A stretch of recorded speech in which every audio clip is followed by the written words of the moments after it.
നമസ്കാരം, എല്ലാവർക്കും പ്രവാസി മലയാളിയിലേക്ക് സ്വാഗതം. യുഎഇയിൽ ഇന്ധനവില കൂടിയതോടെ ദുബായിലെ ടാക്സി ചാർജും വർദ്ധിച്ചിരിക്കുകയാണ്.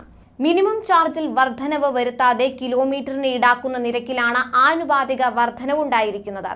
റോഡ് ട്രാൻസ്പോർട്ട് അതോറിറ്റിയാണ് ഇക്കാര്യം അറിയിച്ചത്. നിലവിൽ RTA ടാക്സികൾക്ക് 12 ദിർഹമാണ് മിനിമം നിരക്ക്. ഈ നിരക്ക് വർദ്ധിക്കില്ലെങ്കിലും കിലോമീറ്ററിന് ഈടാക്കുന്ന ചാർജിൽ മാറ്റമുണ്ടാകും. ഇത്തരത്തിൽ കിലോമീറ്ററിന് 1.99 ദിർഹമായിരുന്ന നിരക്ക് 2.21 ദിർഹമായി മാറിയിട്ടുണ്ടെന്നാണ് ടാക്സി ഡ്രൈവർമാർ പറയുന്നത്. പുതിയ നിരക്കിൽ 10 കിലോമീറ്റർ സഞ്ചരിക്കുന്ന ഒരാൾക്ക് 2.20 ദിർഹം അധികമായി നൽകേണ്ടി വരും. എന്നാൽ മെട്രോ, ബസ് നിരക്കുകളെ പെട്രോൾ, ഡീസൽ വില വർധനവ് ബാധിച്ചിട്ടില്ലെന്നാണ് അധികൃതർ വ്യക്തമാക്കിയിരിക്കുന്നത്.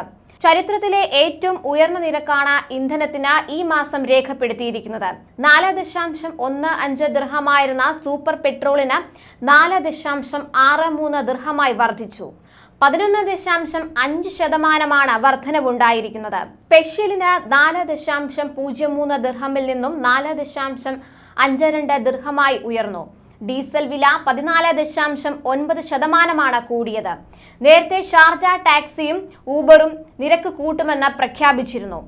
ടാക്സി സേവനദാതാക്കളായ ഊബറിന്റെ ചില ട്രിപ്പുകൾക്ക് 11% വരെ വർധനവുണ്ടായേക്കുമെന്നാണ് സൂചന.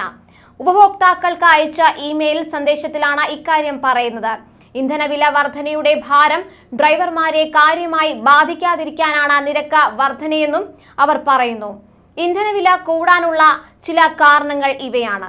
സ്വകാര്യ വാഹനങ്ങളുടെ ഉപയോഗം കുറയ്ക്കാനും പൊതുഗതാഗതം പ്രോത്സാഹിപ്പിക്കാനും ലക്ഷ്യമിട്ടാണ് ഇന്ധനവില നിയന്ത്രണം രാജ്യാന്തര വിപണിക്ക് അനുസൃതമായിരിക്കുന്നത്. എല്ലാ മാസവും അവസാന ദിവസം വില നിലവാരം മാറുന്നതായിരിക്കും. ഇലക്ട്രിക് വാഹന ഉപയോഗത്തിലേക്ക് ജനങ്ങളെ മാറ്റി ചിന്തിപ്പിക്കാനുമാണ് ഈ വില വർധനവെന്നാണ് കണക്കുകൂട്ടുന്നത്. കൂടുതൽ പ്രവാസി വാർത്തകൾക്കായി ഈ ചാനൽ സബ്സ്ക്രൈബ് ചെയ്യുക.